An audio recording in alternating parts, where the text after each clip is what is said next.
할렐루야. 우리의 예배를 받으시는 하나님을 찬양합니다. 이 시간 영이신 하나님께 우리의 영과 진리로 예배하기를 원합니다. 우리의 모든 생각과 상황을 아시는 하나님께 겉모습으로 드리는 예배가 아니라 겸손하고 정직하게 있는 모습 그대로 우리 자신을 드리기 원합니다. 그래서 오늘도 말씀을 통해 우리에게 생명을 주시고 치료하시고 회복시키시고 새롭게 하시는 은혜가 우리 모두에게 있기를 간절히 소망합니다. 여러분도 뉴스를 매일 보실 줄로 압니다. 우리가 이민 생활을 하고 또 타국에서 생활을 하다 보면 조국의 소식들을 더 궁금해하게 되고 조국에서 생활을 할 때보다 더 유심히 또 관심을 가지고 뉴스를 보게 되는 것 같습니다. 그런데 뉴스를 보는 것이 참 안타깝고 부끄러운 요즘이라는 생각이 많이 듭니다. 특별히 코로나 팬데믹 이후로 더 빈번해진 교회와 또 우리 개신교에 관련된 소식들, 특별히 부정적인 뉴스들, 사회적인 기준으로 볼 때도 부정과 부패와 또 타락의 모습이 가득한 그런 교회의 모습들이 뉴스로 많이 등장하는 것들을 보게 되어서 참 안타까운 것 같습니다. 그리고 오히려 예전에는 교회의 그런 부정과 부패, 죄악된 그런 모습들이 이슈가 됐었던 그런 시대가 있었던 반면에 이제는 너무나도 빈번하다 보니까 더 이상 자극적이지도 않고 더 이상 사람들이 큰 관심을 갖지도 않는, 교회가 원래 저렇다라는 그런 생각으로 그 뉴스를 바라보게 되는 지경까지 오게 된 그런 시대를 살아가고 있는 것 같아서 참으로 안타깝고 마음이 아픈 그런 요즘인 것 같습니다. 2020년에 한국교회 주요 이슈에 대해서 한국교회 탐구센터라는 단체에서 조사를 한 것을 보았습니다.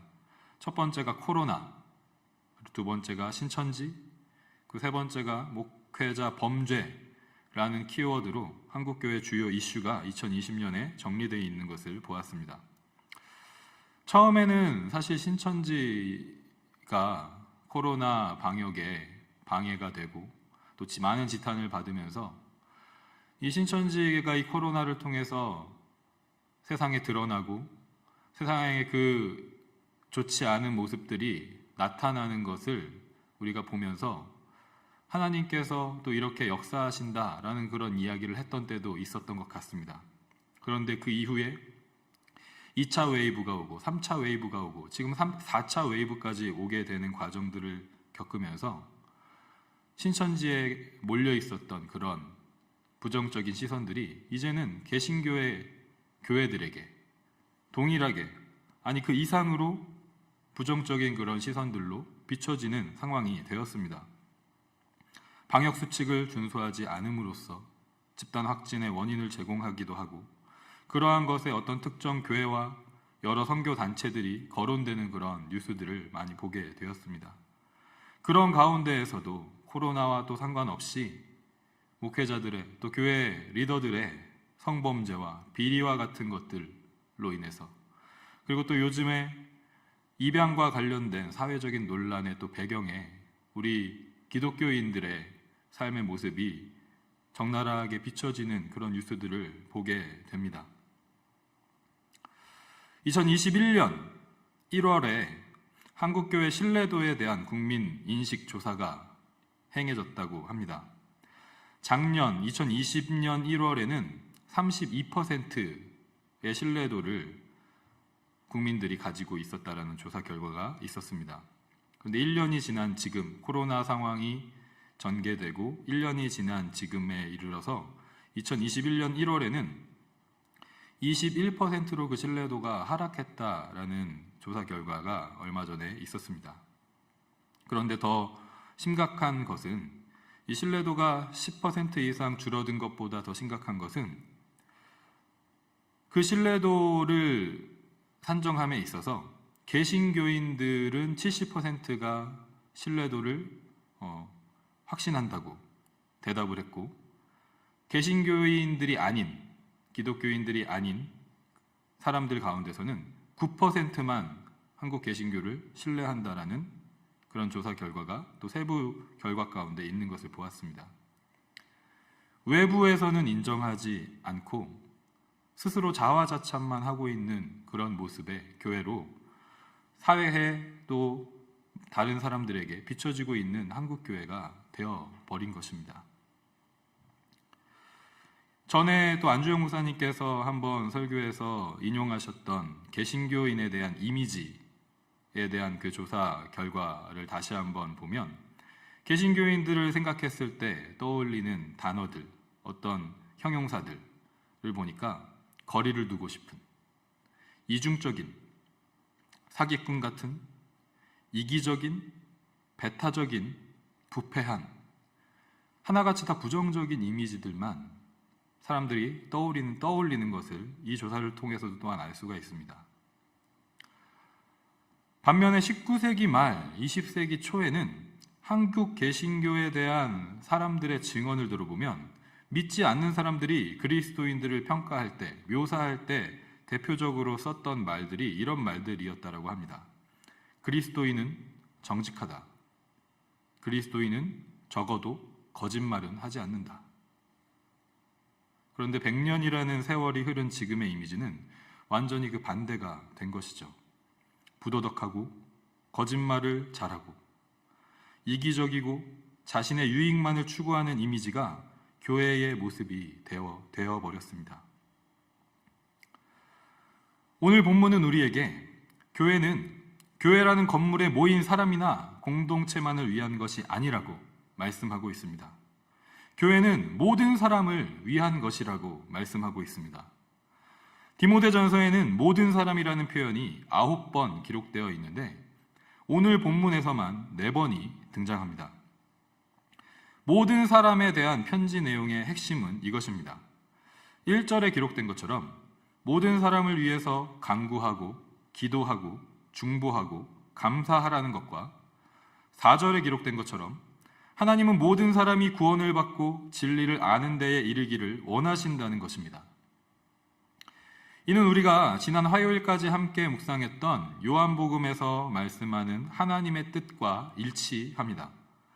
요한복음 6장 39절과 40절 말씀을 보면 나를 보내신 이의 뜻은 내게 주신 자 중에 내가 하나도 잃어버리지 않고 마지막 날에 다시 살리는 이것이니라. 내 아버지의 뜻은 아들을 보고 믿는 자마다 영생을 얻는 이것이니 마지막 날에 내가 이를 다시 살리리라 하시니라. 아멘. 이처럼 하나님은 모든 사람을 위하십니다. 예수 그리스도는 모든 사람을 위하신다는 것이죠. 따라서 복음은 모든 사람을 위한 것입니다. 교회는 모든 사람을 위한 것입니다. 그렇기 때문에 교회는 이기적이고 배타적으로 믿는 자들만 위할 수 없고 교인들만을 위할 수 없다는 것입니다. 이것을 바르게 이해하기 위해서 우리가 첫 번째로 질문해야 할 것은 모든 사람은 누구인지에 대한 것입니다. 모든 사람은 누구인가? 사실 질문 자체에 오류가 있습니다. 모든 사람은 말 그대로 모든 사람이기 때문이죠. 인종과 출신과 신분과 성별 등과 같은 모든 구분을 뛰어넘는 모든 부류의 사람들을 포함하는 것입니다. 그런데 우리가 이 이상한 질문을 해봐야 하는 이유는 우리가 말로는 모든 사람이라고 하면서도 우리 스스로가 정의하고 이해하는 모든 사람이 있기 때문입니다. 모든 사람에 포함되는 집단이 있고 포함되지 않는 집단이 있다는 것이죠.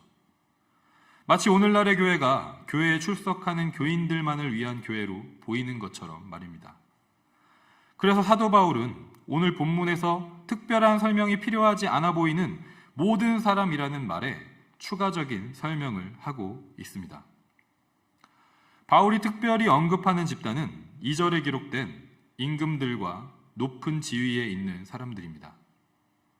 다른 말로 하면 그 당시 로마 황제들과 각 지방의 총독들, 분봉왕들을 의미합니다. 바울은 특별하게 그들이 모든 사람에 포함된다는 것을 언급하면서 더 나아가 그들을 위하여 기도하라고 하고 그들로 인해서 감사하라고 합니다. 그냥 표면적으로 이 편지의 내용을 읽으면 예수 그리스도를 따르는 크리스천들은 하나님께서 세우신 세상의 권세자들과 주관자들, 정치인들과 지도자들을 위해서 기도하고 감사해야 한다고 사도 바울이 권면하고 있다고 이해할 수 있을 것입니다. 그것이 크리스천들의 거룩한 신앙생활, 평안이 넘치는 신앙생활에 유익하기 때문에 마땅히 그렇게 해야 한다는 말로 이해할 수 있습니다. 지금 현재를 살아가는 우리들의 상황 속에서는 충분히 이러한 의미로 이해될 수 있을 것입니다. 그런데 디모데전서가 쓰여지고 읽혀졌을 당시의 상황과 배경 속에서 2절 말씀을 읽는다면 우리는 이 말씀의 근본적인 의미, 더 깊은 의도를 알 수 있습니다. 디모데전서는 전통적으로 주후 62년부터 67년 사이에 쓰여진 것으로 알려져 있습니다. 그리고 그 이후부터 특별히 1세기 말, 2세기 초에 특별하게 이 디모데전서가 많은 독자들에게 읽혀졌고 계속해서 이 디모데전서가 믿는 자들 사이에서 읽혀진 것을 우리는 알 수가 있습니다. 그런데 그 당시 상황을 조금 더 우리가 자세하게 알 수 있는 책이 하나 있습니다. 1563년에 출판된 존 폭스가 집필한 기독교 순교사화라는 책이 있습니다. 그 책을 보면 그 당시에 기독교인들이 어떻게 박해를 받고 어떻게 순교를 했는지가 기록되어 있습니다. 특별히 우리에게 잘 알려진 네로 황제, 주후 54년부터 68년까지 다스렸던 이 네로 황제가 통치할 그 시기에 극심한 기독교인들에 대한 박해가 있었죠. 그리고 그 시기에 사도 바울도 순교한 것으로 알려져 있습니다. 그리고 또한 이어서 주 81년부터 96년까지 도미티아누스 황제의 통치 가운데 기독교인들의 박해가 계속되었고 그 기간에 디모데가 순교했다라고 또 기록하고 있습니다. 그리고 이어지는 황제들 사이에서 계속해서 기독교인들에 대한 박해가 있었고 날마다 수천 명에 이르는 기독교인들이 순교를 당한 것으로 기록되어 있습니다. 그 순교의 박해의 이유는 황제들의 개인적인 광기에 의한 박해도 있었고 어떤 화재나 전염병, 기근과 같은 좋지 않은 일이 일어나면 기독교인들이 그 일의 원인으로 지목되어서 희생되는 경우가 있었다고 합니다. 그리고 로마의 신들을 예배하거나 숭배하지 않고 다른 신을 숭배하고 예배하는 예수 그리스도를 따르는 그들을 향한 종교적인 탄압이 있었던 것이죠. 이러한 배경을 살펴볼 때 사도 바울이 디모데를 통해서 에베소 교회 교인들에게 전한 이 말씀, 임금들과 높은 지위에 있는 모든 사람을 위하여 하라는 이 말씀은 단순히 그들을 위해서 기도하고 감사하라는 말씀이 아닌 것입니다. 교회와 그리스도인들을 박해하고 죽이는 로마 황제와 그의 충성스러운 추종자들, 지도자들을 위해서 간구하고 기도하라는 것이죠. 그들을 위해서 중보하라는 것입니다. 그들로 인해서 감사하라는 것입니다. 세상의 관점에서는 원수, 적이지만 그들을 사랑하라는 것입니다. 왜냐하면 5절과 6절 말씀에서처럼 그들을 포함하는 모든 사람을 위해서 하나님께서 이 땅에 예수 그리스도를 보내셨기 때문이라는 것입니다. 그들을 위해서 십자가에 달려 죽으셨기 때문이라는 것입니다. 모든 사람에는 크리스천들만 포함되는 것이 아니라 박해자들, 원수들도 포함된다고 말하고 있는 것입니다. 따라서 말로만 모든 사람을 위한 복음이라고, 모든 사람을 위한 교회라고 하지 말고 정말 모든 사람을 위해서 기도하고 감사하라고 도전하는 것입니다. 그들을 위해서 사랑으로 기도하고 감사하는 것이 크리스천의 삶이라고 말씀하고 있는 것입니다. 우리가 모든 사람이 누구인지 확실히 이해했다면 이제 정말 모든 사람을 위해서, 원수를 위해서, 박해하는 자를 위해서, 생각이 다르고 삶의 방향이 다른 것 같은 누군가를 위해서 기도하고 감사하는 것이 마땅할 터인데, 정말 이러한 삶을 살아가려면, 그들을 위해서 기도하고 감사하는 삶을 살아가려면 우리가 두 번째로 질문해야 할 것이 있습니다. 그것은 바로 나는 누구인가? 라는 질문입니다. 사도 바울이 디모데에게 박해하는 자와 원수를 포함한 모든 사람을 위해서 기도하고 감사하라고 말하고, 예수님께서 크리스천들만 위해서 오신 것이 아니라 그들을 위해서도, 박해하는 자와 원수들을 위해서도 오셨다고 편지를 쓸 수 있었던 이유는 사도 바울이 자신이 누구인지에 대한 정확한 이해와 정직한 고백이 있었기 때문입니다. 디모데전서 1장 13절에서 바울은 이렇게 고백합니다. 내가 전에는 비방자요, 박해자요, 폭행자였으나 도리어 긍휼을 입은 것은 내가 믿지 아니할 때에 알지 못하고 행하였음이라. 아멘. 우리가 잘 아는 것처럼 바울은 처음부터 예수 그리스도를 따르는 자가 아니었습니다. 그는 유대인 중에 유대인, 바리새인 중에 바리새인이었습니다. 그래서 예수 그리스도의 복음을 따르고 믿는 자들을 박해하고 죽였던 사람입니다. 바울은 교회의 첫 번째 순교자인 스데반 집사를 죽이는 일에 앞장섰던 사람입니다. 이처럼 그는 처음에 예수 그리스도를 믿지 않았을 뿐만 아니라 그리스도인들을 박해했던 사람이었습니다. 앞서 말한 임금들과 높은 지위에 있는 모든 사람, 그리스도인들을 박해하고 죽였던 로마 황제 그리고 다른 지도자들과 같이 같은 자리에 있었던 사람이 바울 자신이었던 것입니다. 그런데 그랬던 자신에게 예수 그리스도께서 긍휼을 베풀어 주셨습니다. 결코 그리스도를 알 수 없었던 자신에게, 아무 공로와 자격도 없었던 자신에게 예수님이 찾아오셨던 것입니다. 죄악과 죽음의 길을 가고 있던 바울의 눈을 가리시고 그에게 말씀하셨습니다.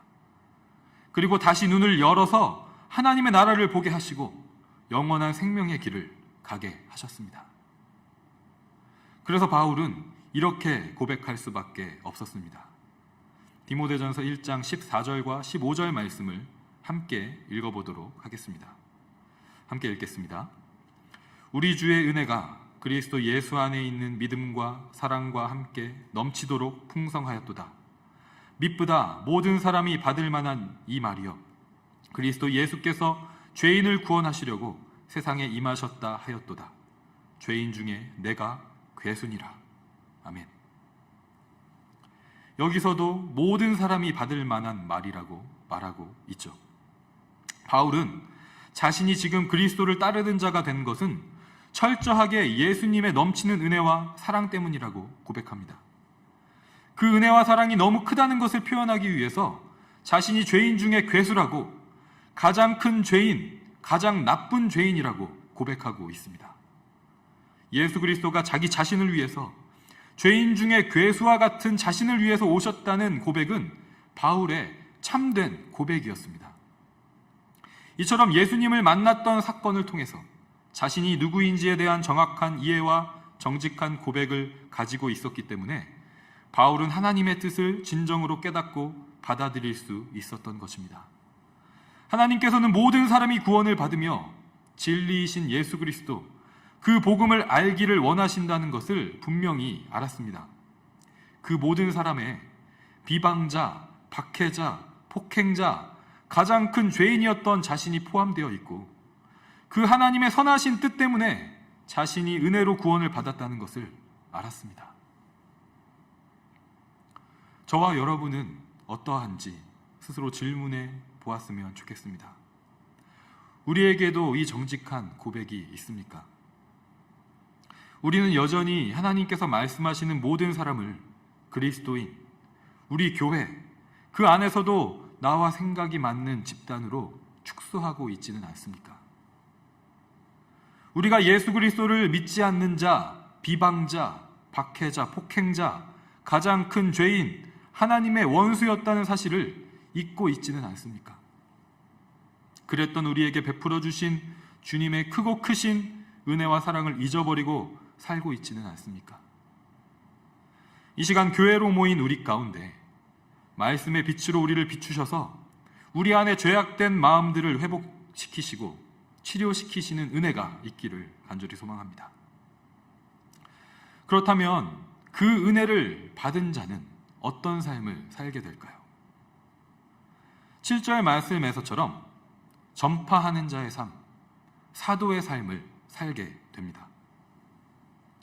교회라는 공동체, 그리스어로는 에클레시아라는 이 말은 하나님의 부르심을 받은 자들의 모임이라는 뜻을 가지고 있습니다.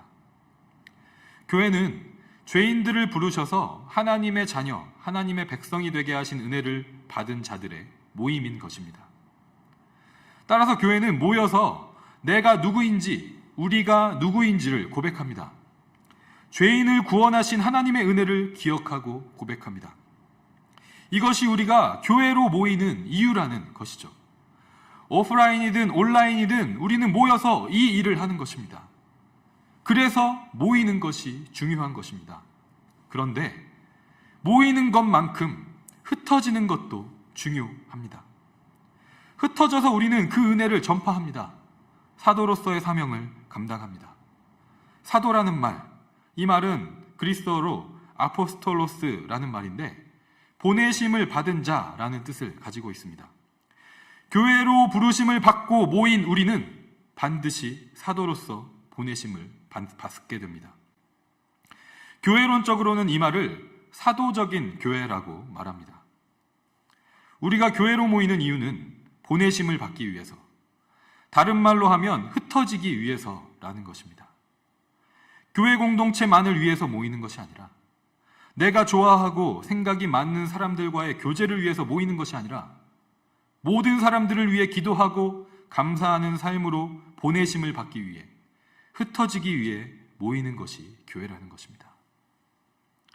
7절의 고백처럼 바울은 특별히 모든 사람들 중에서도 이방인들을 위해 보내심을 받은 사도였습니다. 사도행전에 기록된 바울의 선교 모습을 보면 이방인들에게 복음을 전하고 그들을 위해 기도하고 감사하는 바울의 삶이 결코 쉽지 않았음을 보게 됩니다. 바울을 박해하고 때리고 핍박하는 그들 앞에서 수많은 고난을 겪고 몇 번의 죽을 고비를 넘기면서도 보내심을 받은 자리에서 자신에게 맡겨진 모든 사람들을 위해서 기도하고 감사하는 삶을 살았습니다. 하나님은 우리 교회에도, 우리 각자에게도 사도로서의 삶을 살아가게 하십니다. 그 삶을 살아가기 위해서 우리가 오늘 모인 것입니다. 모여서 우리만을 위해서 기도하는 것이 아니라 모든 사람을 위해서 기도하고 예배하는 것입니다. 우리가 모든 사람의 범주에서 제외시켰었던 사람들은 누구입니까?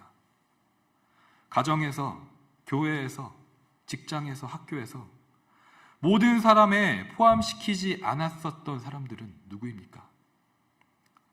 오늘 이 예배와 말씀을 통해서 그들을 제외시켰던 우리의 악한 마음이 치료받기를 원합니다. 그래서 그들을 위해서 간구하고 기도하고 중보하고 감사하는 우리들이 되기를 소망합니다. 조국의 교회를 위해서, 위기에 빠진 교회를 위해서 판단하고 비판하는 자리에만 머물러 있는 것이 아니라 함께 아파하고 애통하면서 기도하는 우리들이 되기를 소망합니다. 우리가 그들보다 영적으로 성숙해서 신앙적으로 더 나아서 기도하고 감사할 수 있는 것이 아닙니다. 오직 나도 하나님을 믿지 않고 비방하고 박해하던 가장 큰 죄인이었음에도 불구하고 바로 그때 나에게 풍성한 은혜를 베풀어 주신 예수 그리스도로 인해서 할 수 있는 것인 줄 믿습니다. 나를 자랑할 수 없고 오직 예수 그리스도만을 자랑할 수밖에 없는 줄 믿습니다. 오늘 말씀을 통해서 모든 사람을 위한 기도와 감사를 하나님께 드리는 우리 교회, 모든 사람을 위해서 모이는 교회, 모든 사람을 위해서 흩어지는 교회, 모든 사람을 위해서 사도의 삶을 살아가는 우리 모든 에드몬튼 한인장로교회 믿음의 지체들, 성도님들 다 되시기를 주님의 이름으로 간절히 소망하고 축복합니다. 아멘.